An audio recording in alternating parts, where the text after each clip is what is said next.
from downward facing dog to kneeling lunge. I'm going to start with the feet just a scant few inches apart. The heels representing the width between my sitting bones. So my right heel is right underneath and in line with my right sitting bone, my left heel underneath and in line with my left sitting bone. That's going to become a theme in these poses coming up, particularly when poses involve one leg being forward, one leg back.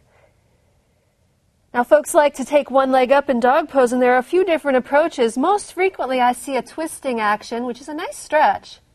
However, I usually try and encourage my students to do something a little bit more intensive for the core, leveling out the shoulders and drawing back on the outside of your supporting leg. You'd be surprised how challenging it is to lengthen the outside, this side of the pose, to pull back. And then finding your raised leg, let it rotate in the hip socket, not the hip, just the leg.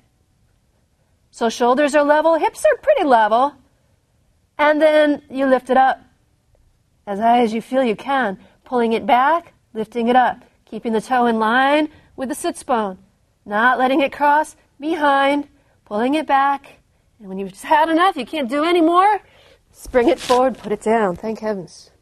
It's a lot of work. Bringing the heel directly in front of the right sitting bone. And remember, your left heel is behind your left sitting bone. So in kneeling lunge, the facing is directly forward.